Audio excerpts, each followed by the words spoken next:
KBS 열린 토론.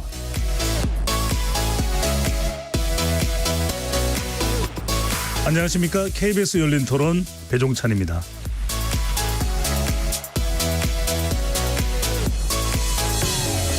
KBS 열린 토론, 오늘은 정치의 재구성으로 여러분을 만납니다. 거대 여야의 지역구 공천이 마무리 국면에 접어들었는데요. 전체 지역구 265개 중 70, 80%에 달하는 지역구 후보를 각각 확정 지은 것입니다. 여야 대진표가 확정된 주요 격전지 현황을 일부에서 살펴보도록 하고요. 여야 공천 속도에 따라 제3지대 정당, 비례정당들의 움직임도 빨라지고 있습니다. 창당대회와 출마 선언이 이어지고 있는 제3지대 정당 소식, 정치의 재구성 2부에서 만나보겠습니다. KBS 열린 토론 지금부터 시작합니다. 치열한 토론 속에서 더 나은 세상을 찾아갑니다. 올바른 세상을 만드는 첫걸음. 평일 저녁 7시 20분 KBS 열린 토론.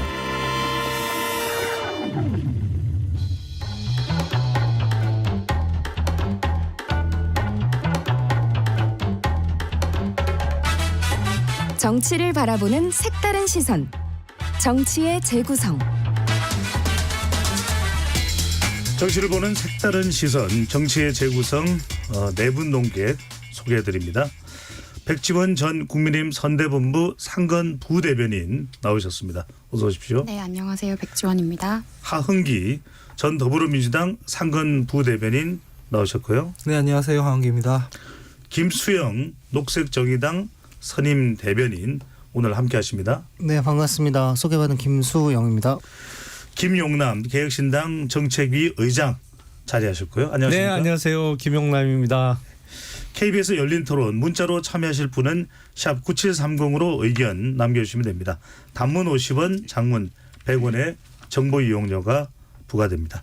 KBS 1라디오의 모든 프로그램은 유튜브에서도 함께할 수 있으니까 여러분들 화면으로도 직접 보실 수 있으니까 유튜브로도 많은 참여 부탁드립니다. 방금 전에 오프닝을 하면서 전체 지역구를 잠깐 잘못 말씀드렸네요. 254개, 254개 지역구라는 거 다시 한 번 더 정정을 해서 말씀을 드리도록 하겠습니다. 자, 지금 공천 관련된 속속 결과가 나오고 있습니다만 상당히 파장이 만만치 않습니다. 곳곳에도 논란이 있고 아직까지 공천이 본격화되지 않은 제3지대 신당도 과연 어떤 공천이 이루어질지 상당히 주목되고 있는 그런 3월의 초반입니다. 먼저 공천 갈등으로 아주 시끄럽다라고 이렇게 분석을 할 수밖에 없을 것 같은데 민주당 상황부터 살펴보겠습니다.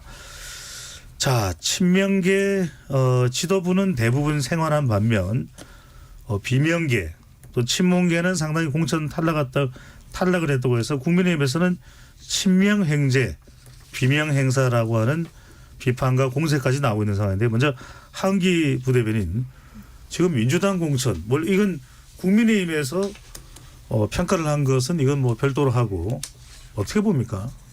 뭐 국민의힘에서는 남의 공천 신경 쓰지 말고 자기 가름 하나 잘 탔으면 좋겠고 예. 뭐 잘하는 건 아니기 때문에 근데 별개로 저도 뭐 남의 공천 지적하기 전에 저희 공천 지금 문제가 많은데요. 친명, 비명 이런 문제가 아니에요. 뭐 민주당은 4년 전까지만 해도 다 친문이었기 때문에 당연히 뭐 오고 나가고 하는 과정에서 누군가는 탈락하고 이런 일이 생기는 겁니다. 근데 문제는 사람이 문제가 아니라 지금 시스템에 고장이 나 있는 걸로 좀 보여요. 이게 지금 선대위가 공식적으로 출범하기도 전에 당의 선거와 관련된 공식 기구들이 어딘가 하나씩 다 부서졌습니다. 공관위 보면은 그 이재정 의원이 공관위원이었는데 무슨 양심선언 비슷하게 하고 사퇴 선언했었죠. 전략공관위의 공관위원이 뭔가 발언 구설에 올라가지고 사퇴하게 됐습니다. 그리고 선대위는 선대위원장 모르게 무슨 정체불명의 여론조사 업체가 끼어들었다 사퇴했습니다. 선출직 공직자 평가위 여기서 매긴 하위 20% 하위 10%를 기준도 잘 모르는 공관위원장이 전화로 통보하는 과정에서 엄청난 반발이 쏟아졌죠. 최종적으로는 지도부에서 최고위원이 사퇴했습니다. 그러니까 선대위가 출범도 하기 전에 이미 시스템들이 지금 다 망가져 있다는 것에서 문제의식을 좀 느껴야 될 것 같고요. 그 외에도 디테일한 거 되게 많습니다. 선거가 진행되고 있는 와중에 룰이 갑자기 바뀐다거나 뭐 공모 마감 일정이 바뀐다거나 이미 단수 공천을 받았는데 다음날 번복된다거나 뭐 선거구 획정이 끝나고 나서 사실상 도전자가 없으면 그 사람 단수 공천을 줘도 되는데 갑자기 그 지역을 전략 공천으로 묶고 원래 있던 의원을 옆 지역구에 가서 경선을 붙인다거나 황당한 일들이 되게 많았단 말이에요. 원래 선거에서 공천 망가지는 건 한두 지역 때문에 전체 판세가 망가지는 거거든요. 지난번에 왜 옥새 들고 나르샤라고 해가지고 새누리당에서 김무성 대표 공천할 때도 보면 대표적으로 딱 두 공천이 제일 문제였어요. 네. 유영하 변호사 공천, 유승민 의원 그 컷오프 이거 두 개가 합의가 안 돼서 망가졌는데 지금 민주당은 너무 많은 지역에서 피가 터져 나오고 있는 중이라 궁금해서 여쭤보는데요. 정치 고단자들이 모여있는 곳을 우리가 정당이라고 하는데 지난번에 이해찬 대표 시절에는 아니랬잖아요. 네. 그 이렇게 논란이 되면 총선 경쟁력에도 지장을 줄 수밖에 없고 당에서도 지지층에서도 균열이 일어날 수 있을 거라는 모르는 정치인이 없을 텐데 왜 이렇게 된 건가요? 저 모른다고밖에 해석이 안 되는데요. 그 공천할 때 보통 MBA 공천하라고 하잖아요. 네. A는 노이즈거든요. 잡음을 잘 관리해야 된다. 왜냐면은 4년 8년 단위로 의정활동 평가하다 보면 누군가는 물러나고 누군가는 새로 들어오고 하는 과정에서 잡음이 생겨요. 근데 이 잡음 관리가 안 되면 정책이나 비전이나 구도나 이런 것들이 다 흐릿해지잖아요. 그러니까 이거 관리 잘해야 되는 거고 밸런스는 세대, 성별, 직능 이런 것들 균형을 잘 맞춰야 된다는 거거든요. 왜냐면은 뭐 노동 현장에 대해서 기업가가 모를 수 있고 기업인의 고충은 노동자가 모를 수 있고 뭐 2024년에 사는 60대면 2024년에 사는 20대의 삶을 모를 수 있고 그러니까 그걸 잘 맞춰가지고 균형 잡히게 가야 되는데 여기에 계파 균형도 포함되는 거거든요. 이거 잘 안 되고 있고 어메이징은 와 저런 사람들까지도 영입되는구나 정당이 잘 되나 보네 이걸 보여줘야 되는데 민주당 다른 의미로 어메이징이잖아요 지금. 그래서 저는 지금 이거를 잘 알고 당무를 잘 알고 진행했다고 보기가 어려운 공천이 혹은 공천 실무가 진행되고 있다고밖에 볼 수 없습니다. 알면서 이렇게 했으면 그건 더 큰 문제인데 알면서 일부러 이랬다고 보지는 않습니다. 네. 몰라서 이렇게 됐다. 뭘 잘 몰라서 그랬다고밖에 생각이 안 드네요. 알겠습니다. 고단자들이 많긴 할 텐데. 고단자라도 욕망 관리를 못하면 이렇게 돼요. 아, 욕망 관리가 문제였다. 예, 자기가 기득권을 차지하고 싶다는 욕망, 뭐 내가 싫어하는 사람들을 밀어내고 싶은 욕망 이런 것들을 무리하게 하다 보면 시스템에 어디 톱니바퀴가 망가지게 돼요. 저는 네. 그런 거라고 해석이 됩니다. 자, 오늘 패널 중에서는 정치 고단자로 분류를 할 수 있을까요? 김용남 개혁신당 정책위 의장께 좀 분석을 여쭤보겠습니다. 자, 임종석 전 비서실장이 뿔이 나도 단단히 났을 텐데 네. 추미애 전 장관은 단수 공천을 받았거든요. 왜 잔류를 할까요? 임종석 실장 입장에서는 일단은 워낙 오래 몸담았던 정당을 떠난다는 게 쉬운 결정은 아니잖아요. 저도 국민의힘에 한 13년 정도 있다가 한 달 반쯤 나왔습니다만 어려운 결정인 건 틀림없을 거고요. 또 정치적인 어떤 목표가 없다면 남아있기도 어렵죠. 근데 임종석 실장의 경우에는 지금은 많이 위축되어 보입니다만 그래도 친문을 대표할 수 있는 정치인인 것은 틀림없고 더군다나 문재인 정부의 비서실장을 했기 때문에 대표성도 있는 것이죠. 그렇기 때문에 제가 보기엔 구조적으로는 쉬워 보이지 않습니다만 많이들 예상하는 것이 다음 전당대회에 당권을 노리지 않겠느냐 뭐 이런 목표가 분명히 있겠죠. 정치인이 정치적 목표를 찾을 수 없다면 남아있기도 쉽지 않거든요. 근데 과연 그게 구조적으로 가능할지는 의문입니다. 왜냐하면 이게 룰도 항시 바뀔 가능성이 있거든요. 예를 들어서 전당대회 룰 지난 2023년 3월 9일에 있었던 국민의힘 전당대회의 경우에 당대표 선출 기준이 당원 투표 50%, 여론조사 50%였어요. 근데 그게 직전에 바뀌어 버렸잖아요. 네. 당원 투표 100%를 반영하는 것으로. 그러니까 여론조사 항목은 아예 빼버린 것이죠. 그래서 임종석 실장이나 아니면 소위 친문 세력이라고 하는 분들이 아무리 민주당에 자리를 잡고 있더라도 당권 가진 사람 측에서 여차하면 이거 우리가 분리할 수 있겠는데 당권을 뺏길 수도 있겠는데 그러면 룰 바꿔버리면 그만이에요. 그렇기 때문에 구조적으로 당권을 찾아올 가능성은 힘든 거 아닌가라는 생각은 듭니다만 임종석 실장은 뭐 나름대로 목표가 있겠죠. 김성윤 녹색정의당 대변인은 임종석 전 실장의 잔류 상식적으로는 이해를 못하는 분들도 상당히 있을 수 있거든요. 어떻게 보십니까? 저는 전혀 이해 못할 일이 아니다. 너무 이해 가능한 일이다라는 생각이 좀 있습니다. 왜냐하면은 뭐 말씀하신 대로 정말 큰 결단을 해야 되는 것이고 정치인으로서 근데 그럴 만한 결단을 하게 되는 근거가 충분한가라는 문제인데 저희 녹색 정의당을 포함한 이른바 제3지대에서 보여주는 어떤 파괴력이랄까요, 힘이랄까요, 체력이랄까요 이런 부분들이 사실 좀 떨어져 있는 게 현실이고 그런 것들에 대해서 고려를 하지 않을 수 없었지 않았을까 이런 생각도 좀 드는 부분이 있고요. 한편으로는 말씀하신 대로 좀 그렇게 봤을 때는 어떤 옮기는 선택을 하기에 근거가 충분치 않지 않았나 이런 게 좀 저는 좀 아프게 좀 느껴지는 부분이 있습니다. 저로서는요. 네. 100% 다 이해는 안 되지만 그런 이유가 있을 수 있겠다라는 것을 이제 아니 근데 사건 시간 순서대로 생각을 해보시면 어제 임종석 실장이 이낙연 대표 만났지 않습니까? 먼저 연락을 해서 사실은 탈당을 심각하게 결심하거나 검토했을 거라고 추정이 돼요. 탈당을 하더라도 뭐 그릇이 있어야 될 거잖아요. 우리 김영남 의원님처럼 개혁신당을 만든다거나 이런 게 있어야 되잖아요. 네. 그러면은 조국신당이라던가 아니면은 지금 있는 새로운 미래 측의 그릇의 컨디션을 봐야 했겠죠. 그래서 이낙연 대표를 만났을 겁니다. 만나서 뭔가 얘기를 나누고 난 뒤에 갑자기 입장이 바뀌어서 소위 잠수를 탔다는 거잖아요. 이상한 의원의 증언에 의하면 그 얘기는 나가서 뭔가를 도모할 생각도 있었는데 이낙연 대표 측이랑 얘기를 해보니 그 인식에 도움이 안 됐고 차라리 잔류하고 나서 이제 전당대회에서 레짐 체인지를 한번 노려보자고 판단했을 거다라고 추정이 됩니다. 왜냐하면은 임종석 실장 입장에서는 아마 민주당이 총선이 어려울 거라고 생각을 하고 그 총선에서 만약에 어려워지면 지도부는 다 물러나야 되거든요. 그때를 한번 노려보자 이렇게 판단했을 것 같습니다.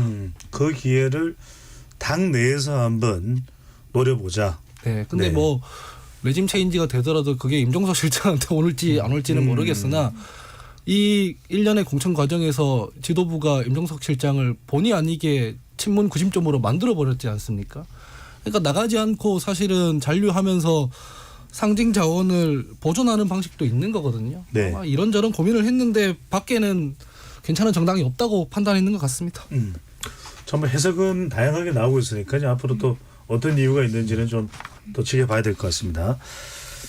백지원 부대변인께는 김영주 국회 부의장 민주당 소속이었는데 당적이 바뀌었습니다. 네. 국민의힘으로.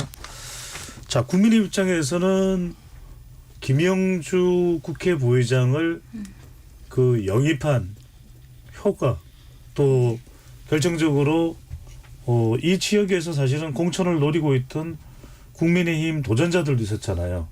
그런 또 반발 기류도 있을 텐데 영입을 한 가장 큰 이유는 뭡니까?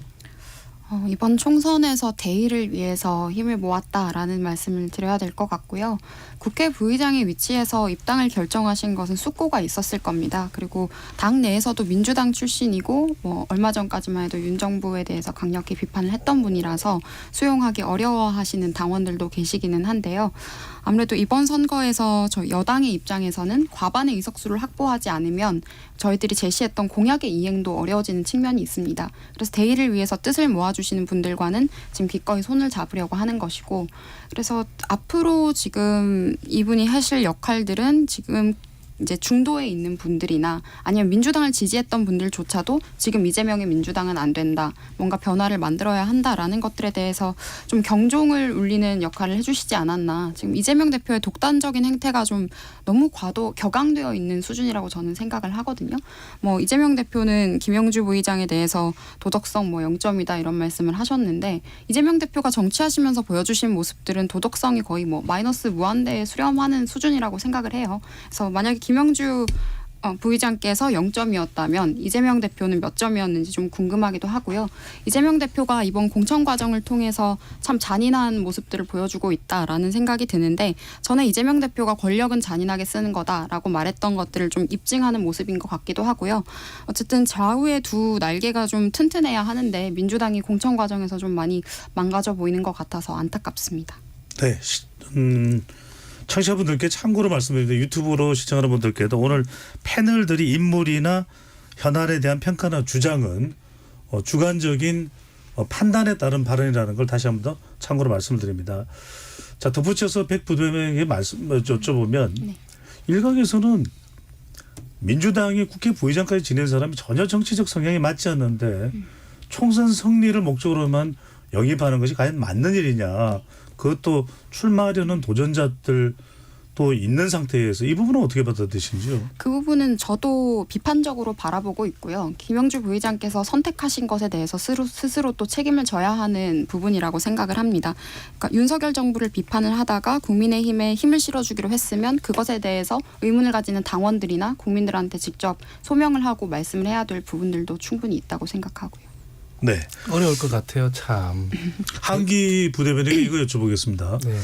자, 여기서 이제 이재명 대표가 좀 뒤늦었다고 해야 될까요? 공직자 윤리 항목이 50점이 만점인데 채용 비리 부분에 대한 소명을 하지 못하셔서 50점을 감점하는 바람에 0점 처리가 됐다. 이른바 크게 논란이 되고 있는 윤리 빵점 논란인데 네.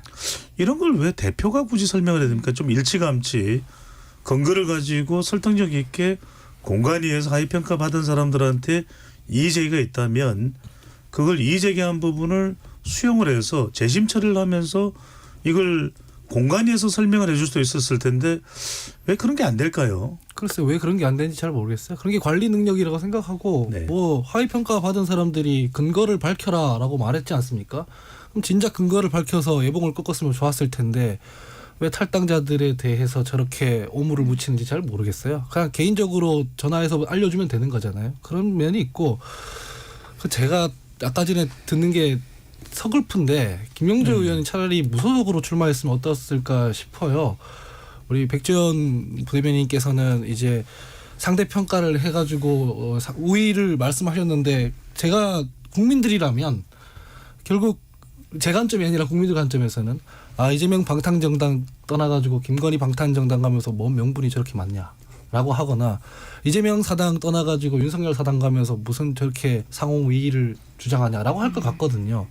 그렇기 때문에 저는 이재명 대표 한 것처럼 우리 당에서 헌신했던 분들이 탈당했다고 해서 침 뱉고 싶지 않아요. 그렇지만 국민의힘으로 가면서 살던 우물에 침을 뱉으며 지금 윤석열 정부에 대한 정당성을 아무리 말해도 귀에 안 들어올 거라는 점을 부의장님께 좀 제가 말씀드리고 싶습니다. 네. 자, 이제 지역구 하나하나씩 좀 살펴보겠습니다. 가장 이번 254개, 254개의 지역구 중에서 가장 관심을 모으고 있는 지역구입니다. 김영남 의장님 어딜까요? 뭐 다들 아시잖아요. 인천 계양을이죠. 이른바 총선에 있어서 빅매치라고 불릴 수 있는 지역구고요. 제가 자, 판세 어떻게 보십니까? 판세요. 네.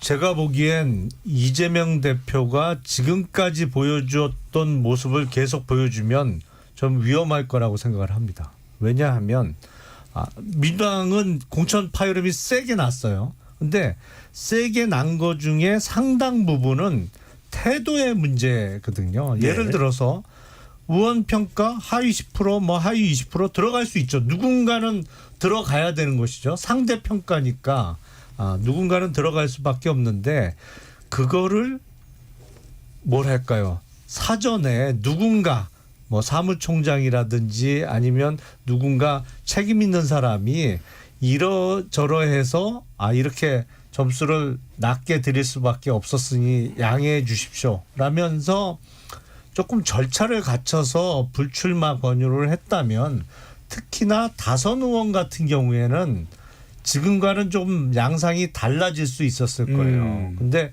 일방적으로 근거도 제대로 설명하지 못하는 분이 당신 하위 10%요, 하위 20%요 일방적으로 통지를 했단 말이죠. 네. 그리고 나서 방금 전에 김영주 부의장처럼 탈당하고 나니까 뭐 구체적으로 무슨 혐의가 있었다 이런 식으로 뒤에서 총을 쏘는 자세를 보여주면, 문제가 뭐냐면 아무리 계양을이 민주당의 초강세 지역이라고 하더라도 네. 민주당 지지층은 이른바 친명만 100% 있는 건 절대 아니잖아요. 거기 문재인 정부를 응원했던 분들도 계시고. 김 회장님 말씀은 민주당 공천 파장에 이재명 대표 지역구까지 영향을 미칠 것이다. 그럼요. 당사자인데요. 그래서 기존의 계양을에 있던 민주당 지지층의 표를 다 모으지 못한 상태에서 선거가 끝날 가능성이 있거든요. 그러니까 네.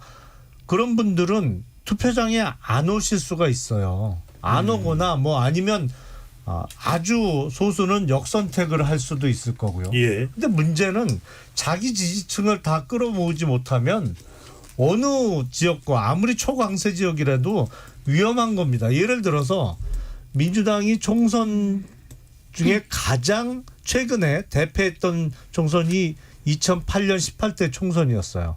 그때 제 기억에 총선 투표율이요 48%밖에 안 됐습니다. 낮았습니다. 50%를 못 넘었어요. 네. 가장 큰 이유가 뭐냐면 그때 노무현 정부 막 끝나자마자 대선에 당시 한나라당 이명박 후보가 당선되고 치러진 총선에서 많은 수의 민주당 지지층이 투표장에 안 나와 버렸어요. 그러면서 당시에 한나라당이 거의 압승을 해버립니다. 네.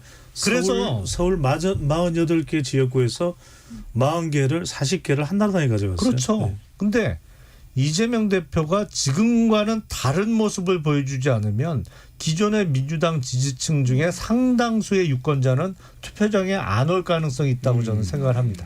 네.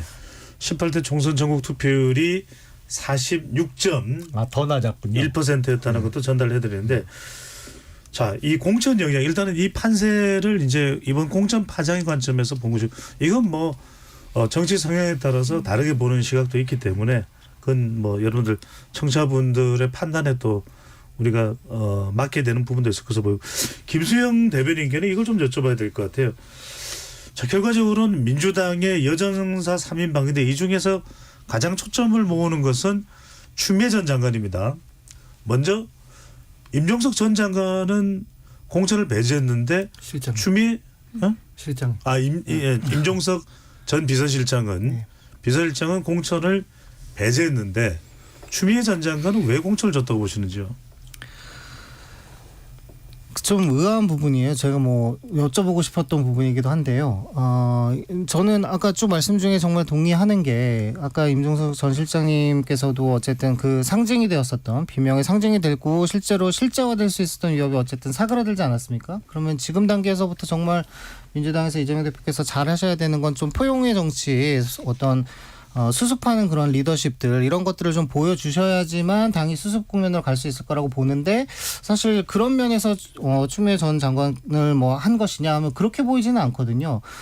제 개인적인 견해지만 사실 제가 보기에는 사실은 지난 대선을 앞두고 이른바 추윤 갈등, 네. 너무 노골적으로 노골화되면서 사실 이제 윤석열 정권 탄생에도 적잖은 기여분이 없지 않다라고 보여지는데, 그런 추미애 장관을 굳이 차출해서 험지도 아니고 뭐 당차게 붙을 것 같은 여전사라는 칭호까지 줬다가 슬그머니 이렇게 뭐 그렇다고 양지라고 단정하기는 어려운 지역이긴 합니다만은 그렇게 하는 그런 약간의 무리수가 좀 이해가 되지 않는 부분은 있어서 좀 여쭤보고 싶은 부분이기도 합니다. 네. 또 하나는 백지원 부대변인에게 물어보면, 이 여전사 3인방 중에서 이현주 전 의원은 뭐 여러 당을 거쳐간 그런 이제 인물로 우리가 또 기억을 하게 되는데, 이번에 추미애 전 장관은 단수 공천인데 이현주 전 의원은 경선이에요. 이건 또 어떻게 해석을 해야 될까요? 그리고 이 경선을 맞붙는 상대를 보면은 박성민 전 청와대 청년 비서관 여성입니다. 이보다도 더 주목받는 인물이 이현욱 전 경기주택토지공사 사장이에요. 상당히 이재명 대표 측근으로 알려졌는데 이현주 전 의원도 이재명 대표가 영입을 했고 그런데 경선에 이재명 대표의 최측근과 맞붙고 있는 상황이고 추미애 전 장관은 단수 공천을 주고 이건 어떤 의미로 해석을 해야 될까요? 이현주 의원님은 당을 이리저리 옮기셨던 전력이 있고 이번에 다시 이재명 대표가 아무리 요청했다고 하더라도 민주당에 다시 재영입되는 과정에서 친문이나 여러 당원들의 반발이 있었습니다. 그렇기 때문에 전략 공천을 하기에는 부담이 있었을 것 같고요. 뭐 여전사라고 이렇게 엮는 수사들이 과연 얼마나 소구력이 있을지는 잘 모르겠지만 저는 이현주 의원님처럼 막말이나 비난 같은 것들을 일삼는 게 정치 전개에서 여전사의 이미지는 아니었으면 한다라는 말씀을 드리고 싶고 지금 용인정이 원래 민주당 표창원 의원, 이탄희 의원 지역구였는데요. 네. 이 두 분들이 유명하시기는 좀 했지만 얼굴도 알려져 있고 그렇지만 지역구 관리에는 소홀했다라는 비판들이 지역에 좀 있었던 것으로 확인을 했습니다. 그래서 지역 민심을 잡기 위해서는 좀 얼굴이 알려진 인물을 보내는 것이 민주당 입장에서 좋을 것인데 사실 이현주 의원도 지금 어필하고 있는 면은 용인정에서 사회초년생 생활을 했었다라는 점을 어필은 하고 있지만 이재명 대표 입장에서 플랜 A 같아 보이지는 않습니다. 무슨 의미일까요? 지금 말씀하셨던 이현욱 전 경기주택공사 사장이 친명 중에서도 찐명이라고 이제 분류가 되는 인물인데 당시 대선 당시에 이재명 대표 자택 옆에 경기주택공사 합숙소를 임차해가지고 이거 관련해서 또 검찰에 송치된 전력이 있으신 분이기도 해요. 그래서 이재명 대표 입장에서는 플랜 A가 이현욱 전 사장이고 이현주 의원은 플랜 B가 아닐까라는 생각을 하는데 다만 저는 박성민 전 의원이 용인에서 나고 자랐고 민주당 내에서도 꾸준히 커리어업을 해왔는데 이런 참 어떻게 보면 구태적인 정치인들에 밀려서 경선을 치러야 한다는 점도 좀 안타까워 보이기는 합니다. 황희 부대변인은 용인정 상황은 어떻게 봅니까? 그냥 제 정치적으로 소설을 쓰면 이현욱 의원 말씀대로 찐명이죠. 근데 처음에는 둘이 공천 붙인다고 했는데 갑자기 석연찮게 추가 공모가 열리고 그리고 나서 내려오고 룰도 보면은 이미 보도가 됐습니다만 아까 전에 제가 언급했던 공고 일정이 있었는데 마감 일정이 있었는데 네. 이현주 의원을 배려했는지 어땠는지 모르겠지만 그걸 슬쩍 늘려주고 늦춰주고 그리고 제가 알기로는 탈당 감점 이런 것도 적용을 안 한다고 들었습니다. 이현주 의원에게 그런 것들을 봤을 때 이거 지금부터 소설입니다. 아마 이현욱 사장이랑 그다음에 박성민 전 최고위원이랑 적합도 조사를 당해서 돌렸겠죠. 그렇게 저는 추정을 합니다. 그리고 박성민 최고위원이 이겼을 것 같습니다. 근데 박성민 최고위원 치우고 싶어 하는 것 같아서 소설입니다. 그래서 이현주 의원을 추가 투입한 게 아닌가. 그게 아니고선 잘 이해가 안 되는 일련의 과정들입니다. 저는 사실은. 네. 거기 결선 있어요? 결선이 없습니다. 아 결선 없어요? 3인 경선인데 네. 그냥 1등 나오면 네. 끝내기로 한 거예요? 네. 제가 알기로는 그렇습니다. 그래서 이런 공천이 저는 사실 이해가 잘 안 됩니다. 이렇게 소설을 써가면서 끼워 맞추지 않고서야 굳이 왜 청년 여성이고 말씀처럼 커리어 잘 쌓아왔고 적합도 조사에서 경쟁력이 있는 걸로 나오면은 경선 붙여가지고 이기는 쪽 공천 주면 되는 문제인 것 같은데 저희가 네. 청년 공천 많이 하는 것도 아니고 그래서 이런 식으로 이런 식으로밖에 해석이 잘 안 되네요. 어디에서 잘 들을 수 있는 소설적 설명은 아닙니다만 상당히 좀 몰랐던 이야기를 듣는데 방금 전에 하은기 전 상근 부대변인이 박성민 비서관에 대해서 치우고 싶어서라는 표현은 공천 주기를 꺼려하는 것 같아서로 변경하도록 정정하도록 하겠습니다. 참고로 네. 서대문 갑도요. 처음에는 룰이 원래 중앙위원 투표로 정한다고 했거든요.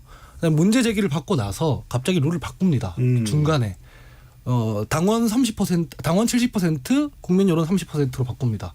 근데 공직 선거에서는 당원들이 선출하는 게 아니라 본선에서 결국 국민들 여론이 좋아야 되잖아요. 네. 그래서 50대 50으로 하거든요. 근데 굳이 그 지역도 당원 70으로 하더라고요. 전 이런 과정들이 통상적이지 않기 때문에 특정인 누군가를 공천 주기 싫어서 하는 행동이 아닌가라고 의심할 수밖에 없다는 얘기입니다. 아니, 당권 가진 사람들이 보면 항상 그런 경우가 많아요. 사실은 각 당에서 벌어지는 경선이 반드시 공정한 것만은 아니에요. 이 디테일은 악마는 디테일에 숨어 있다고. 정말 경선 룰이 항시 좀 미세 조정을 하는데 네. 미세 조정을 하기 전에 미리 돌려보는 경우가 왕왕 있거든요. 그래서 경선이 반드시 공정한 기회를 부여한다. 그거는 그냥 아니죠. 레토릭이라고 저도 생각을 합니다. 다시 말씀드리지만 다 추정입니다. 저의. 예. 하지만 두 분 말씀 듣다 보면 왜 대한민국의 공천이 이 모양이 됐는지는 참 답답하다는 생각을 지을 수는 없어 보입니다. 일단 기본적으로 룰을 매번 바꾸면 안 돼요. 근데 우리나라 총선을 앞둔 시점도 그렇고 아까 말씀드린 대로 전당대회도 그렇고 룰은 그때뿐이에요. 매번 룰이 바뀌어. 이게 문제예요. 제가 심지어 보기에는. 레이스 들어갔는데 룰을 바꾸는 건 더 안 되잖아요. 네. 더 답답하다는 생각을 지울 수가 없습니다. 자, 여러분들은 지금 KBS 열린 토론과 함께하고 있습니다. 국민의힘 공천에 대해서도 이야기를 해봐야 될 것 같습니다. 조용한 공천이다. 한동훈 위원장은 시종일관 민주당의 공천 파장을 부각시키면서 잘못된 공천이다. 심지어는 임종석 전 비서실장의 잔류에 대해서도 이렇게 민주당 내에서는 뭐든 계산하는 일이 많아졌느냐. 뭐 이런 또 발언까지도 하는 정도입니다. 자, 그런데 김성윤 대변인께 여쭙습니다. 조용한 공천이 과연 좋은 것일까요? 일각에서는 이른바 중진들이 전혀 물갈이가 안 되고 있다. 또 전략 공천된 것은 대체로 조용한 공천, 큰 논란은 없는 공천이면 분명하다. 그래서 각종 여론도 대체적으로 우호적인 건 분명해 보이는데 김성윤 대변인과 김용남 개혁신당 정책위원장에 차례 좀 여쭤볼게. 국민의힘 공천에 대해서는 어떤 평가를 내리시는지 김수영 대변인부터요. 중진불패라는 말로 압축할 수 있을 것 같고요. 보기에 따라서는 결과론으로 놓고 볼 수밖에 없는데 결국 결과가 보여주는 것은 김건희 여사를 지키기 위한 공천이었다라는 점이 확인되는 것 같습니다. 시스템 공천이라고 강변을 하시는데 그렇다면 그 시스템 공천이라는 말을 선회하더라도 시스템이 잘못되었다라는 걸 자인하는 수준일 수밖에 없다라고 보거든요. 앞서 말씀 주셨던 시스템의 룰을 악마는 디테일에 있다고 디테일에서 어떻게 조정하느냐에 따라서 결과는 얼마든지 조정될 수 있는 거 아니냐라는 의구심을 갖기에 충분한 결과라고 보여지고 그렇다면 이 시스템을 잘못 짰다라고 볼 때 이 잘못 짠 것이 실수인가 아니면 의도된 일이었는가는 뭐 국민들께서 판단하실 수 있는 문제다 이렇게 봅니다. 제가 보기엔 국민의힘 공천은 상벌이 바뀐 공천이라고 생각을 합니다. 왜냐하면 21대 국회에서 국민의힘의 현역 국회의원들이 보여준 모습은 정말 볼썽사나운 모습들을 많이 보여줬어요. 예를 들어서 영부인의 방탄에 앞장선다든지 아니면 전당대회를 앞두고 누구누구는 전당대회에 출마하지 말라고 연판장을 돌린다든지 별시한한 일들을 많이 했어요. 그것도 다 위에서 지시받고 했다라고 생각할 수밖에 없는 상황인데 이거를 가장 앞장선 사람들이 지금 국민의힘 현역 의원들이란 말이죠. 그러면 이미 선출된 사람 뭐 임기 중에 어떻게 할 방법은 없는 거고 4년에 한 번 심판을 받아야 돼요. 그게 바로 선거인데 이른바 일진놀이를 많이 했단 말이죠. 무슨 말입니까? 그러니까 무리지어 다니면서 연판장 돌려서 압력을 행사하고 누구누구는 나오지 말라고 하고 또 터무니없는 방탄 내지는 엄호에 앞장서고 억지도 많이 부리고 그러니까 힘센 사람 등에 업고 힘없는 사람을 괴롭히는 일진놀이들을 많이 한 그거에 앞장선 현역 의원들을 그대로 다 살리는 공천을 했잖아요. 사실은 그 사람들은 이번 기회에는 벌을 받아야 되는데 오히려 상을 받았단 말이죠. 그러니까 상벌이 뒤바뀐 공천을 지금 국민의힘은 한 것인데 한동훈 비대위원장처럼 참 남의 당의 공천에 대해서 매일 코멘트를 하는 당 대표급을 본 적이 없습니다만 네. 내용을 뜯어보면 국민의힘 공천은 절망적이에요. 왜냐하면 지난 21대 총선을 앞둔 2020년 공천이 이른바 황교안, 김영호 공천이라고 그래갖고 알만한 사람들은 다 문제 많은 공천. 뭐 호떡 공천 이야기가 네. 나왔습니다. 역대 최악의 공천이라고 다 평을 했습니다. 근데 그 공천의 결과로 탄생한 21대 국민의힘 현역 의원들을 거의 고스란히 살리는 공천을 했기 때문에 이거는 황교안 공천만도 못한 공천이 사실은 한동훈 공천이에요. 잘한 게 없어요. 네. 백 부대변인, 네. 전 국민의힘 소속이었던 김용남 개혁신당 정책위 의장의 선소리를 들으셨는데 네. 뭐 조용한 반면에 좀 밋밋하다. 또 워낙 지금 민주당이 시끌벅적하기 때문에 국민의힘 쪽으로는 시선이 잘 안 돌려져서 그럴 수도 있다. 이런 얘기도 나오는데 뭔가 반전 카드가 있을까요? 남아있는 공천 지역에서의 대반전, 또 국민 추천제를 통한 반전 등등을 좀 기대해 볼 수 있을까요?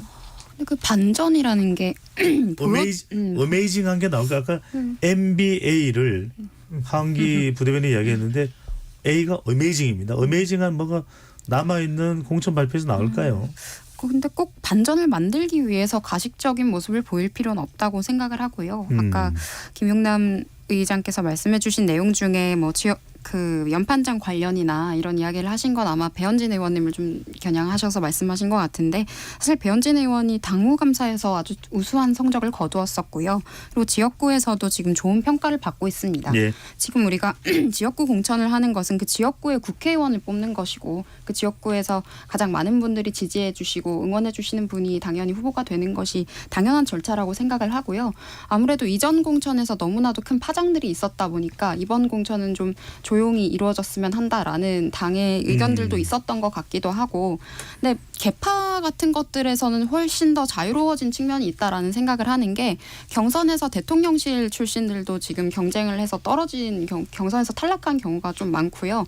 그리고 유승민 캠프, 대선 때 유승민 캠프 출신이었던 뭐 김수민 의원 같은 분들도 뭐 단수 공천을 받기도 했고, 그래서 저는 개파에 대해서는 무관하게 공천이 잘 이루어지고 있다라는 점은 좀 높게 평가하고 싶지만, 말씀하셨던 것처럼 좀 밋밋하다라는 평은 뭔가 영입인재에서도 특별하게 눈에 띈다거나 정말 잘 데리고 왔다라는 그런 것들이 아직 좀 부족한 것 같아요. 국민들이 인지하시기에 뭔가 특별하게 기억에 남는 인물이 없다라는 평들이 좀 많기도 하고, 근데 저는 그래도 지금 최대한 우리가 시스템 공천이라는 걸 내걸었던 것만큼 공정하게 운영을 하려고 하고 있지 않나. 한동훈 위원장이 출마하지 않은 것도 저는 공천에 있어서 개파 갈등 같은 잡음을 최소화하려고 했던 선택이라고 보거든요. 말씀 도중에 죄송합니다. 혹시 남아있는 공천 발표 중에 우리가 화들짝 놀랄 만한 그런 파격적인 어메이징한 인물이 있을까요? 근데 저도 그렇게 제가 공관위원이 아니라서 그런 것들을 다 알고 있지는 못하지만, 앞으로 국민 추천 제도를 지금 강남구와 서초구 그리고 TK랑 PK 지역에 하겠다라고 이야기를 했는데, 사실 이것도 많은 분들이 기대를 하시기도 하지만 또 당원의 입장에서 봤을 때 또 우려가 되는 지점이 있는 게, 각 지역에서 출마하려고 준비하신 예비 후보들이 반발을 또 할 가능성이 있고, 지금 이번에 컷오프된 분들 중에서 뭐 분신을 하셔서 논란이 됐던 사례도 있기도 했는데요. 그래서 이런 부분은 그냥 보여주기식 혁신이 아니라 정말 괜찮은 인재를 골라내는 과정이 중요할 것 같고, 근데 그 과정에서 국민 추천이라는 표현이 어떤 방식을 말하는 것인지는 아직 좀 더 지켜봐야 될 것 같습니다. 아니, 저도 그게 의문이었어요. 네. 국민 추천제하고 전략 공천하고 차이가 도대체 뭐예요? 어느 국민이 추천하면 공천받는 거예요? 그래서 그것도 우리 당에서도 내일 발표되는 걸 보고 당원들이 비판을 하시거나 할 것 같습니다. 아무도 모르는 거죠. 개파봉합이 잘 됐다고 하셔서 궁금해서 그러는데, 지금 국민의힘 현역 의원 중에 친윤계 말고 다른 계파가 있나요? 지금 개파 봉합이라고 하기보다는 개판 그동안 문제가 이제 없다고 하길래 그 특별히 문제가 진영계 말고 있나요? 뭐 유승민계라고 뭐 낙인이 찍히고 그동안 뭐 우리 당의 비주류로 생각했던 그런 분들도 관계없이 자신들의 뭐 역량에 따라서 평가받고 있다 이런 지점에서 말씀을 드렸습니다. 김선교 전 의원 같은 경우에는 회계 책임자가 1,000만 원 받은 그 벌금형 받은 것 때문에 의원직 상실됐죠. 근데 이번에 다시 공천됐고요. 정우택 의원 같은 경우에 돈봉투 의혹 있죠. 근데 공천됐습니다. 그리고 그 김성원 의원 같은 경우에는 수해 현장 가가지고 비나 좀 왔으면 좋겠다. 사진 잘 나오게 이 얘기했다가 징계받았는데 단수 공천됐습니다. 이만희 의원 이태원 참사 났을 때 이거는 뭐 각시탈의 음모다. 단수 공천됐거든요.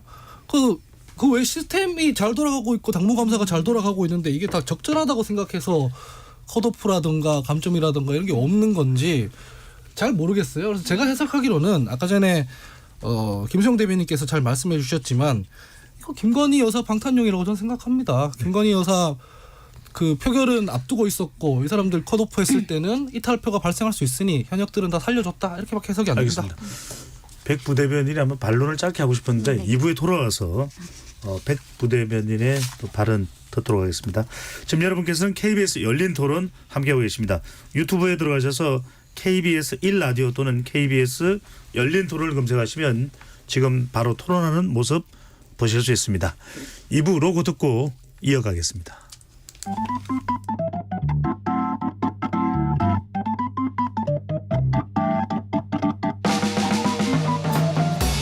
세상을 바꾸는 질문 열린 토론이 시작합니다. KBS 열린 토론은 언제나 열려 있습니다.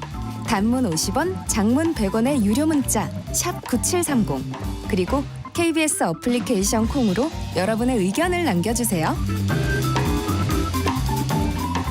KBS 열린 토론 정치의 재구성 이어가겠습니다. 스튜디오에는 하흥기 전 더불어민주당 상근 부대변인, 김수영 녹색정의당 선임 대변인, 김용남 개혁신당 정책위 의장, 백지원 전 국민의힘 선대본부 상근 부대변인 네 분과 함께하고 있습니다.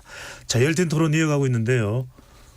백 부대변인, 한기 부대변인이 지금 국민의힘의 조용한 공천의 성격을 보면 김건희 여사 방탄 공천 아니냐라는 지적을 해주시는데 어떻게 보시는지요?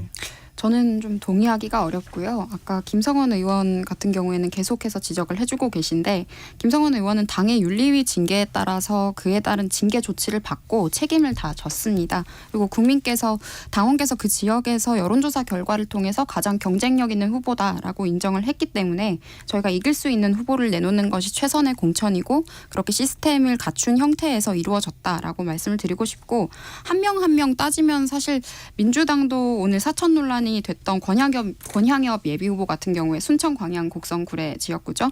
이분은 이재명 대선 캠프에서 김혜경 여사 보좌했던 인물이다라는 이야기를 하고 있고 이분 때문에 다시 한번 사천 논란이 불거지고 있는데 이렇게 한 명 한 명 따지면 좀 더 제 생각에는 민주당이 이재명 사천이 더 심각한 문제가 아닌가. 근데 전 잘했다고 안 하잖아요.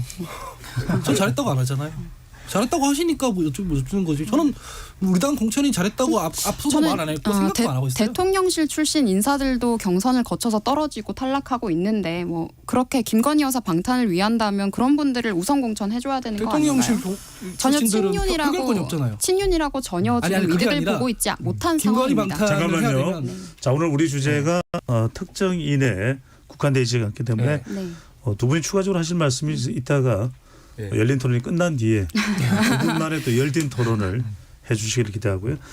자, 제3지대 이야기 좀 나눠보겠습니다. 김수영 선임 대변인 오늘 또 처음 출연이시기 때문에 바른 기회를 좀 드려야 되는데 자, 오늘 이제 이낙연 새로운 미래 대표가 광주 출마 기자회견을 열었습니다.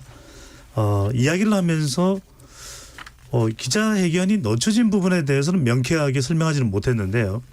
자, 아까 한기 민주당 전 상근 부대변인 설명에 어제 임종석 전 실장을 만났었다. 근데 결국은 잔류를 했단 말이거든요. 뭔가 이낙연 대표가 빅텐트도 결렬되고 또 임종석 전 실장과도 뭔가 서로 간에 연결이 되지 않고 자, 이런 상황 어떤 이유라고 봐야 될까요?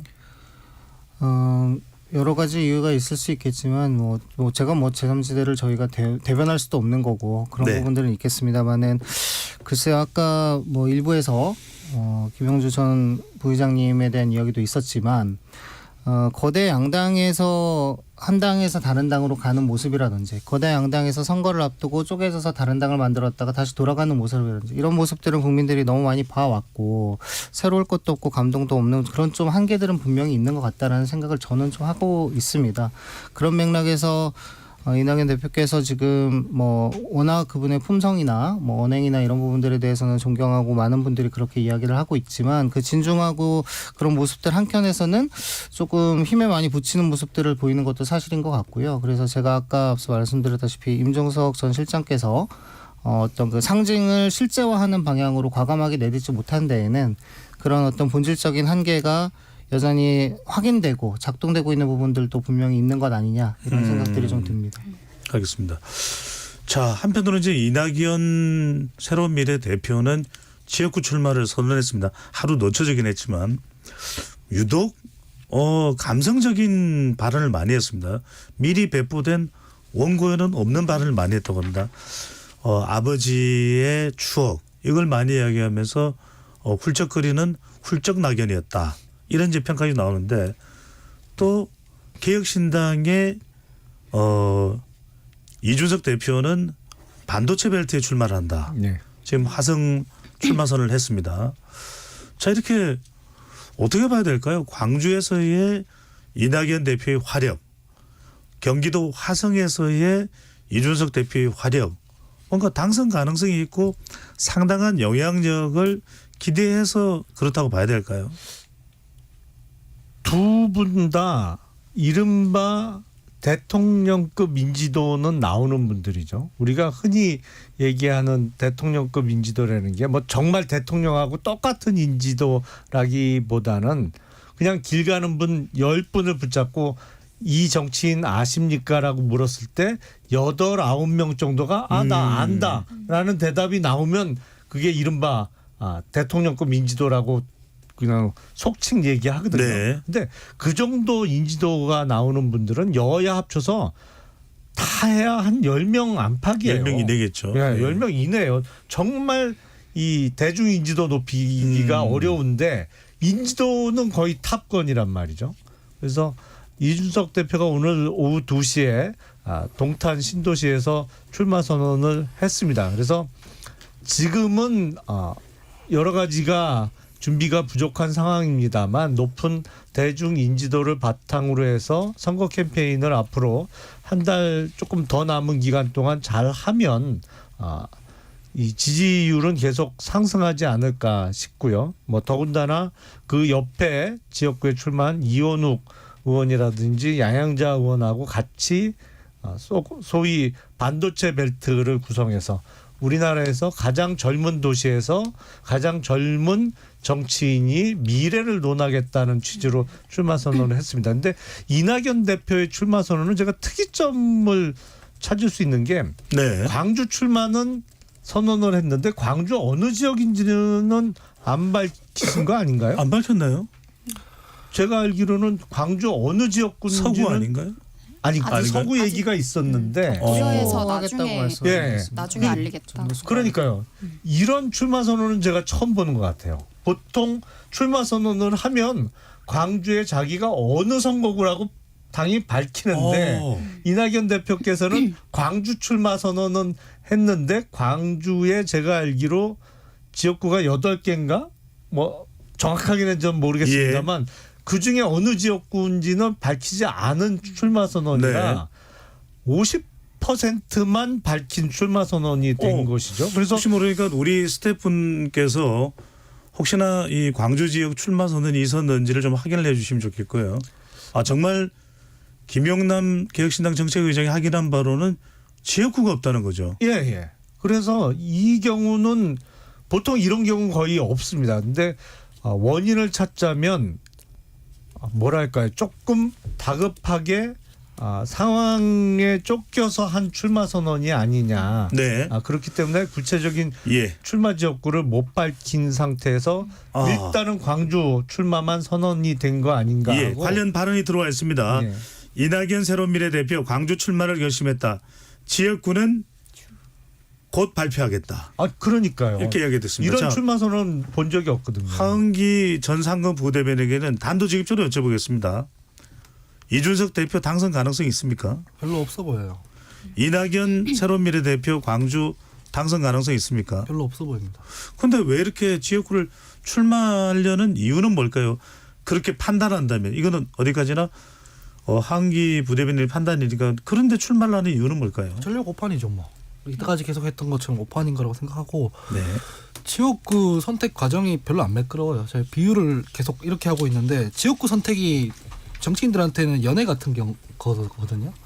넌 내 운명이다. 내가 너 사랑한다. 그러니까 자기 스토리랑 성격, 특성 이런 것들 연고 있는 거 없는 거 다 긁어 모아가지고 공통점을 찾아서 너 사랑한다. 네가 내 운명이다. 하는 게 연애잖아요. 아무리 실제로는 속으로는 뭐 조건을 따지더라도 말로는 그렇게 하잖아요. 실제로 이준석 대표 같은 경우에 지역구 고르는 과정에서 여기가 내 운명이고 내가 여기 뼈를 묻겠다 이게 아니라 내가 몇 개 보고 있는데 전략적으로 제가 제일 유리한데 내가 선택하려고 한다 뭐 이런 식으로 골랐거든요. 예. 그 사실 연애로 치면은 뭐 내가 너 그렇게 사랑한 건 아닌데 사실 조건 보니까 너가 내 좋아해 줄 것 같다 이런 거란 말이에요. 그래서 유권자들 입장에서 들으면은 내가 그러면은 이준석 대표가 쇼핑하는 지역구 중에 내가 제일 만만해서 여기를 골랐다는 얘기인가 이렇게 받아들여진단 말이에요.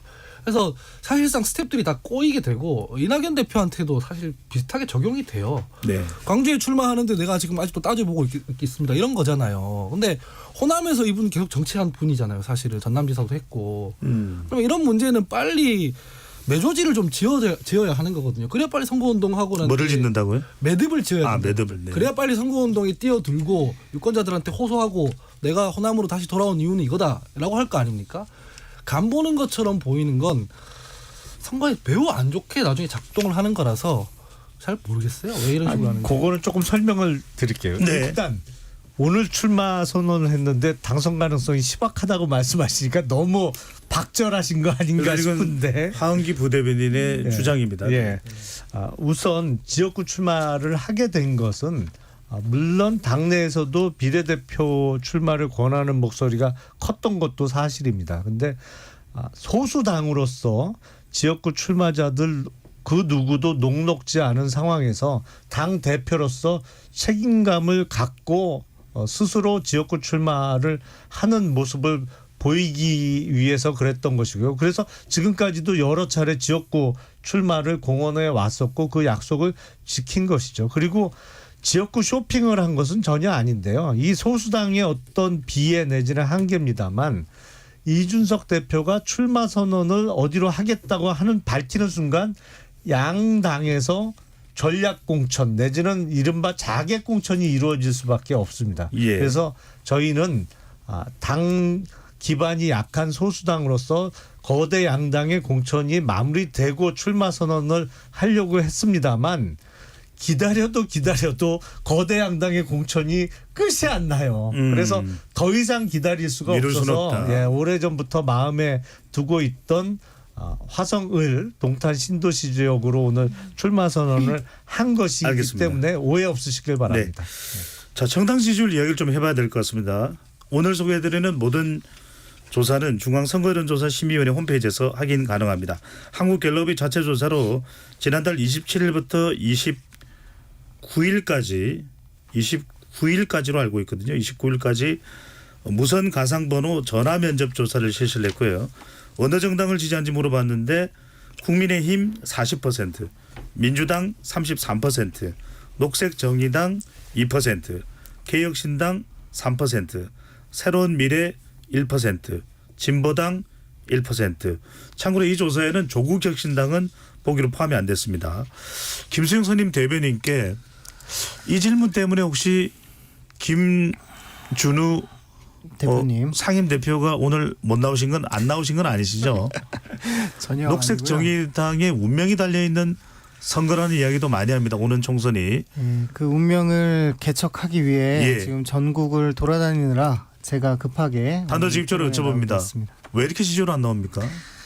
사실 뭐 여러 가지가 있을 수 있겠습니다만은 녹색 정의당이 합당선 과정의 정의당 시절에 많은 혼란들이 좀 당 내적으로도 있었던 것 같고요. 그 과정에서 수습이 제대로 안 된 채 시간을 보낸 그런 좀 어려운 점들도 좀 있었던 것 같습니다. 한 가지만 말씀드리고 싶은 것은 다만 인용해주신 갤럽 조사 같은 경우에도 보면은 녹색 정의당 같은 경우에는 좀 과소 표집되는 부분도 없지 않게 존재한다라는 말씀을 좀 드리고 싶은 게요. 같은 갤럽 조사에서 27일, 28일 지난달 27일, 28일 갤럽 자체 조사를 보면은 총선 당 지지율을 단순하게 물었을 때는 2%, 3%대 뭐 더 이상 넘지 못하고 있지만 예. 총선에서 정당에 대한 지지 의향을 묻는 조사에서는 좀 더 높은 수치가 나오고 있다. 10% 정도가 여전히 나오고 있는 부분이 있어서 저희 녹색 정의당이 정치적 효능감을 들이기에 그간 부족했던 부분들에서는 통렬히 반성을 하고 이번 총선에서는 정말로 노동을 보호하는 정치, 기후를 지킬 수 있는 그런 정치를 좀 보여드리고 싶다라는 마음으로 그래서 돌아올 수만 있다면 저희 당의 전통적인 지지를 가지고 계시는 기후 시민들, 노동 시민들이 돌아올 수만 있다라면 예. 반등할 수 있다라는 믿음을 가지고 작은 지지해 달라라는 호소인데 왜 이렇게 지지율이 안 나오고 정의당이 간판하면은 심상정 의원인데 대선 후보로도 나섰고 많은 사람들이 신불리라고 해서 또 좋아했던 정의당의 간판인데 제가 뭐 숫자는 모르겠습니다만 숫자를 또 밝힐 수도 없는 거고요. 상당히 지역 기반이 좀 흔들린다 이런 전언이 있는데 어떻게 보시는지요? 뭐 어려운 아픈 질문을 해주셔서 네. 그런데 녹색 정의당이 그동안 정의당으로 원내 활동을 하면서 많은 것들을 했었으면 사실 쌍특허법 발의도 정의당이 했었던 것이고 노란봉투법도 정의당에서 했었지만 그런 부분들의 활동이 많이 미진하게 표현되었다라는 부분도 분명히 좀 존재하는 것 같고요. 그 외에 다른 사실은 이제 저희가 이번에 나순자 위원장님도 또 모신 보건복지 어디죠? 네. 나순자 영입인, 위원장님 영입인사죠. 모시면서 영입인사로 모시면서 현장 이야기들을 또 많이 듣는데 현장에서 정의당의 목소리를 많이 듣지 못했다 이런 말씀들도 많이 듣고 있습니다. 그래서 네. 그간에 부족했던 점들을 좀 총체적으로 인정하고 그 위에서 다시 출발하는 그런 총선을 해야겠다 이렇게 생각을 하고 있습니다. 알겠습니다. 우리 스텝 쪽에서 갤럽 조사가 27일, 28일까지인지 29일까지인지 한 번 더 확인을 부탁드리겠습니다. 김영남 의장한테도 안 여쭤볼 수가 없습니다. 네. 한때 빅텐트 이야기를 할 때는 상당히 고무되어 있었습니다. 네. 근데 이번 조사에서 3%인데 3%면 지역구 당선을 기대하기가 참 쉽지 않은 지지율인데 왜 이렇게 지지율이 안 나올까요? 우선 저희가 2월 9일 날 통합선언을 했죠. 여러 가지 정당, 뭐 새로운 미래, 새로운 선택, 뭐 원칙과 상식과 하나로 뭉쳐서 총선을 치르겠다라고 선언을 한 이후에 열 하루 만에 깨졌어요. 그러면서 약간의 혼란이 있었고 또 그러한 모습에서 많은 분들이 실망감을 표시한 부분도 분명히 지지율 하락의 원인으로 작용을 했을 것이고요. 그리고 남 탓을 좀 하자면 거대 양당이 공천에 워낙 파열음을 세게 내고 일부는 조용한 공천이라고 국민의힘은 주장을 합니다만 어쨌든 공천에 어떤 사람이 붙고 어떤 사람이 떨어지느냐 이거는 가장 단순하면서도 흥미를 많이 끌 수밖에 없거든요. 그래서 네. 거대 양당이 언론 점유율도 워낙 압도적으로 높고 관심을 다 가져가 버렸어요. 그러면서 소수당인 개혁신당에 대한 관심도가 좀 저조하다 보니까 지지율도 같이 내려간 것이 아닌가 싶고 또 그리고 아직 양당의 공천 과정이 안 끝나기 때문에 확실하게 과표집되는 기간에 있는 것도 사실입니다. 왜냐하면 전국에 출마한 거대 양당의 후보들이 여론조사 전화 꼭 받아달라고 뭐 하루에도 몇 번씩 수백 명이 지금 문자를 보내고 있는 상황이기 때문에 양당의 지지 후보가 있는 분들은 여론조사를 많이들 받아주시거든요. 네. 그러다 보니까 과표집 기간이 아직 끝나지 않았다. 이제 바닥 쳤으니까 올라갈 일만 남은 거죠. 뭐. 알겠습니다. 한국갤럽 홈페이지에서 확인했습니다. 27일부터 29일까지 실시된 조사 결과 다시 한 번 더 정정해서 말씀드리고 하은기 부대변인에게 이렇게 여쭤보겠습니다. 한국갤럽 조사에서 국민의힘이 40%인데 민주당이 33%. 민주당의 지지율이 국민의힘보다 미치지 못하는 이유는 여러 차례 분석이 됐기 때문에 호남에서 직전 조사 대비 호남입니다. 민주당 지지율이 14%포인트가 빠지고 지지 정당이 없다는 비율이 26%로 지역 중에서 다른 지역에 비해서 호남이 지지 정당이 없다가 가장 많습니다. 어떻게 해석을 해야 될까요? 지난번 지방선거에서도 투표율이 제일 낮았던 데가 호남이었죠. 네. 이런 일이 벌어지면 보통 호남이 제일 민감하게 반응합니다. 우리 지방 이런 일이 벌어졌다는 것은 공천을 의미하시는 겁니까? 그러니까 당의 자부심을 느끼지 못할 때 여론조사에 응답을 하지 않거나 투표장에 나가지 않습니다. 여론조사에 응답을 하지 않으면 보수가 과표집이 됩니다. 보수가 과표집이 되면 보수의 지지율이 오릅니다. 이게 악순환이거든요. 여론조사 전문가라서 잘 아실 텐데 그런 건데 이게 지금 흔히 말하면은 저희가 우리 집안 싸움 할 때 어머니 아버지 막 싸우고 있고 막 집이 뭐가 잘 안 굴러가고 집에 들어오면은 막 엉망진창이고 집에 있기 싫잖아요. 나가고 싶잖아요. 우리 집에 대해서 어디 가서 얘기하기도 싫고 그런 거랑 비슷한 거거든요. 선거라는 게 구도 바람 인물로 하는 건데 결국 전국 단위 선거는 최대 결집해서 단일 구도로 그러니까 정권 심판론에 막 퍼부어도 될까 말까인 건데 이게 지금 구도가 보면 친명친문 구도 생겨 있고 뭐 386 청산 이거 한동훈 장관이 했던 거 한동훈 비대위원장이 했던 거 당 내에서도 하고 있고 네. 온갖 방향으로 구도가 다 흐트러져 있는 데다가 이 집안에서 내용 때문에 뭐 비전이나 의제나 이런 것도 하나도 얘기 안 하고 있고 그러니까 뭐 말하기 싫은 거죠. 뭐 지지자들이 말하지 않으면 결집 강도가 낮아지는 거고 결집 강도가 낮아지면 여론조사에도 안 응하는 거고 그러면 지지율이 떨어지는 거고 이 악순환에 들어가 있다고 봅니다. 방금 전에 호남 지지율을 이야기하면서 민주당의 지지율은 빠졌지만 그 지지율이 국민의힘 쪽으로 오지는 않았습니다. 직전 조사도 9%. 방금 전에 소개해드린 조사에서도 호남의 국민의힘 지지율은 9%인데 윤석열 대통령도 상당히 이 대립각에 세워졌던 인물이 조국 전 장관이고 네.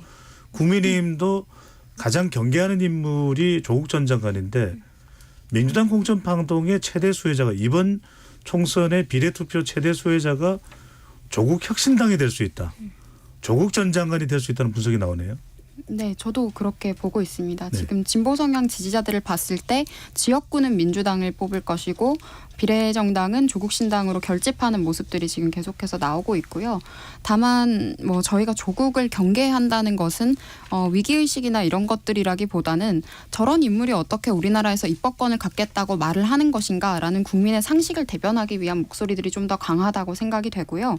조국 일가를 보면 참 그 파렴치한 입시비리를 저지르고도 이후에 국민들 앞에서 참 뻔뻔한 태도나 이런 모습들이 지금까지도 계속 이야기가 될 정도로 너무 경악스러운 면들이 있었고요. 사실 그런 행태가 특히 저희 90년대생들이나 00년대생들의 입장에서 봤을 때는 분노하게 만들 수밖에 없는 지점이라는 생각을 합니다.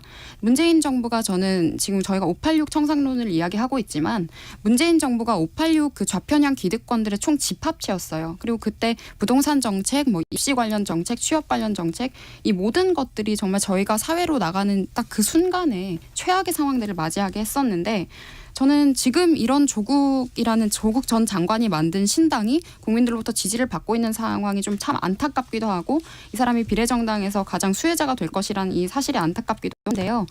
국민들께 좀 말씀을 드리고 싶은 것은 조국 전 장관이 개천에서 용날 필요도 없고 그리고 가재나 붕어나 개구리가 돼서 개천에서 잘 살 수 있게 하면 된다라는 이야기를 해놓고 자신들의 자녀들을 위해선 그런 입시비리를 저지른 당사자입니다. 과연 이런 인물이 정치를 하고 입법권까지 갖게 되는 것이 옳은 것인지는 알겠습니다. 네, 국민께서 옳게 판단해 주시리라 생각합니다. 김영남 의장은 어떻게 보시는지요? 이런 지적에도 불구하고 최근 들어서 가장 주목받는 정당이 조국 혁신당 이 친문 지지층까지 결집하는 양상으로 나타났는데 이건 어떻게 해석을 해야 될까요? 우선 신당은요. 막 얘기가 나왔을 때가 지지율이 제일 높게 나옵니다. 저희 개혁신당도 이른바 이준석 신당으로 여론조사가 잡힐 때는 꽤 높게 나왔어요. 그때 제 기억에 13.9% 찍힌 것도 있었거든요. 물론 그런 일반적인 패턴이 좀 있는 것이고요. 네. 대단히 비정상적이죠.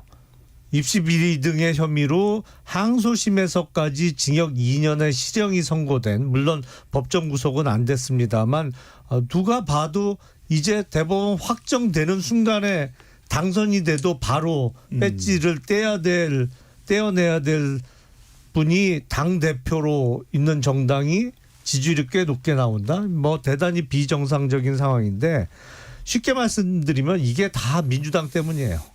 일단 민주당이 지금 하고 있는 비례연합 정당이 기존의 민주당 지지층이 보기에는 영 탐탁지가 않은 거예요. 내가 지지했던 민주당에서 내는 비례 후보들에게 내 표가 가서 그 사람들을 국회의원 당선시키는 게 아닌 구조잖아요. 특히 진보당이 지금 세석을 가져가게 돼 있고, 그 외에 뭐 시민사회단체라고 합니다만 정체를 제대로 알 수 없는 사람들이 비례 후보로 들어서는, 이른바 민주당 순수 지지층 입장에서는 대단히 오염됐다고 생각할 수 있는 비례 명단을 내놓게 돼 있단 말이죠. 네. 그럴 바에야 아예 지난 문재인 정부 때 소위 조국 사태에도 불구하고 옹호했던 네. 그 사람들이 후보로 들어가 있는 정당에 정리해 주시고요. 표를 내겠다, 던지겠다, 뭐 이런 심리가 발동할 수 있는 거죠. 네. 방금 김용남 의장이 인용을 한 이준석 신당이 13.9%라는 조사 결과는 지난 1월 6일부터 8일까지 쿠키뉴스가 한길 리서치에 의뢰를 해서 실시한 여론조사 결과이고요. 여기서 이준석 신당 13.9%인데 조사 방식까지 저희들이 말씀을 드려야 돼서, 질문은 어느 정당을 지지하는지인데 요거는 확인해서 ARS 조사인지 전화 면접 조사인지 유무선인지 앞으로 여론조사 수치 얘기하지 확인이 말아야겠어요. 됐습니다. 무선 전화 100% 자동 응답 전화 조사로 무선 자동 응답 전화 조사로 실시됐다는 것 설명드리겠습니다. 이거 안 말씀드리면 방심해서 연락이 와요. 저희가 그러니까요. 방심할 수가 없습니다. 자, 시간이 이렇게 좀 지나가서요. 네 분께 20초씩 짧게 마무리 반을 드려야 될 것 같아요. 시간을 드려야 될 것 같은데 공천에 아직 완전히 다 끝난 건 아니고 마지막 이것만은 공천에 챙겨야 된다. 김성희 대변인부터요. 저희 당 이야기를 좀 드리고 싶습니다.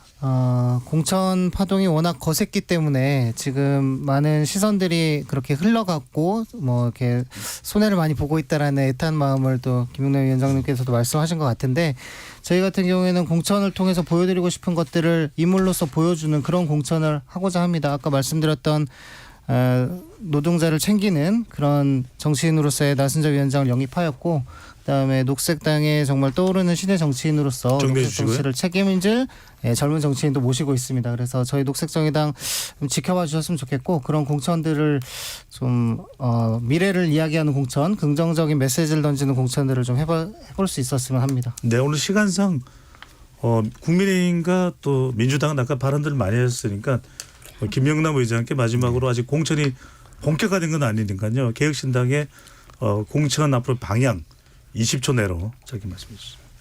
정당의 공천의 양상은 국민들께서 바꿔주셔야 합니다.